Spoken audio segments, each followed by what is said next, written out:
Assalamualaikum warahmatullahi wabarakatuh. Perkenalkan, nama saya Nisa Rahmi dengan NIM 2416040128. Di sini saya akan menjelaskan materi mengenai akidah Islam pokok dan cabang untuk memenuhi tugas UTS mata kuliah pengantar studi pemikiran Islam. Dengan dosen pengampu Bapak Dr. Lukmanul Hakim dan Bapak Rahmat Trihadi, MAG. Materi yang pertama yaitu pengertian akidah. Secara etimologi berasal dari kata akada, yakidu, akadatan, dan akidatan yang berarti simpul ikatan atau perjanjian. Secara terminologi, terdapat beberapa definisi tentang akidah, antara lain Hasan al-Banna mengatakan akidah adalah beberapa perkara yang wajib diyakini kebenarannya oleh hati manusia, mendatangkan ketentraman jiwa, menjadi keyakinan yang tidak tercampur sedikit pun dengan keraguannya. Yang pertama yaitu akidah pokok. Akidah pokok ini adalah suatu pokok atau dasar keyakinan yang harus dipegang oleh umat Islam, sebagaimana yang diajarkan oleh Rasulullah SAW yang tercakup dalam Arkanul Iman. Nah, dalam pembahasan akidah pokok yaitu rukun iman antara lain, yang pertama itu ada iman kepada Allah. Kita wajib percaya Allah adalah Tuhan kita. Dialah Tuhan yang sebenarnya yang menciptakan segala sesuatu. Yang kedua, iman kepada malaikat-malaikat Allah. Kita wajib percaya bahwa Allah mempunyai malaikat-malaikat yang bersayap dan mereka adalah hamba yang dimuliakan karena tidak pernah menantang perintah Allah Subhanahu wa taala. Yang ketiga itu ada iman kepada kitab-kitab Allah. Kita wajib percaya bahwa Allah telah menurunkan beberapa kitab kepada para rasulnya sebagai pedoman bagi manusia dalam menjalankan dunia menuju akhirat. Yang keempat ada iman kepada Nabi dan Rasul Allah. Kita wajib percaya bahwa Allah telah mengutus para rasul untuk memberi petunjuk umat manusia akan jalan yang lurus. Yang kelima ada iman kepada hari akhir. Kita wajib yakin akan datangnya hari kiamat, yaitu hari di mana berakhirnya dunia ini. Yang terakhir yaitu ada iman kepada hari qada dan qadar. Kita wajib mengimani qada dan qadar Allah Subhanahu wa taala. Lalu yang C ada akidah cabang. Lahirnya cabang-cabang akidah yang pemahamannya bervariasi dari masing-masing aspek rukun iman diantaranya. Yang pertama ada masalah Tuhan. Muncul dua golongan yang berbeda pendapat, yaitu yang A, golongan Mu'tazilah. Mereka berpendapat bahwa Tuhan tidak mempunyai sifat. Dia adalah esa, bersih dari hal-hal yang tidak esa. Mereka mengesahkan Tuhan dengan mengosongkan Tuhan dari berbagai sifat. Lalu yang B ada golongan Ahlus Sunnah wal Jamaah, diwakili oleh golongan Asy'ariyah dan Maturidiyah, meyakini bahwa Tuhan mempunyai sifat yang sempurna, tidak ada yang menyamainya.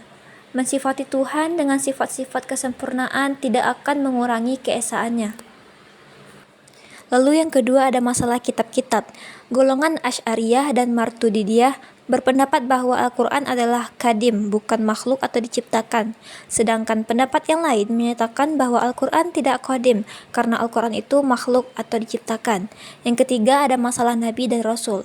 Masalah yang masih diperselisihkan dalam kaitannya dengan iman kepada para Nabi dan Rasul adalah mengenai jumlahnya. Lalu yang keempat ada masalah hari kiamat. Para ulama sepakat dalam masalah adanya hari kiamat dan hal-hal yang terjadi di dalamnya. Hanya saja mereka ikhtilaf tentang apa yang akan dibangkitkan. Ada yang berpendapat bahwa yang akan dibangkitkan meliputi jasmani dan rohani, dan pendapat kedua mengatakan bahwa yang dibangkitkan adalah rohnya saja.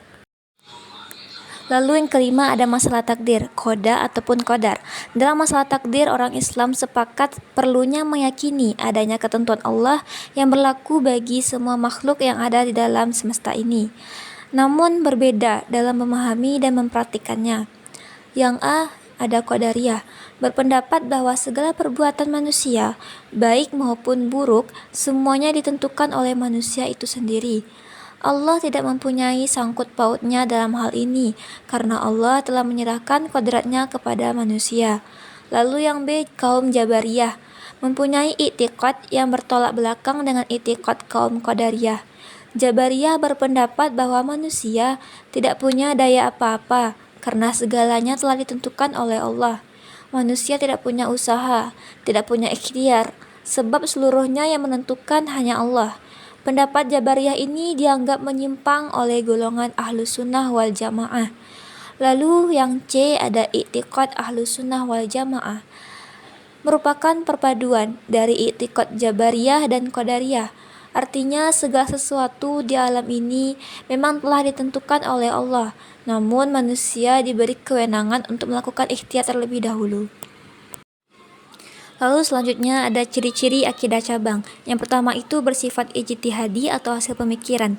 Akidah cabang biasanya merupakan hasil pemikiran, perenungan atau penafsiran para ulama dan ahli teologi Islam dalam memahami dalil-dalil yang tidak bersifat mutlak. Oleh karena itu, ruang perbedaan pendapat sangatlah terbuka dalam ranah ini. Yang kedua, dalilnya bersifat zanni atau tidak pasti.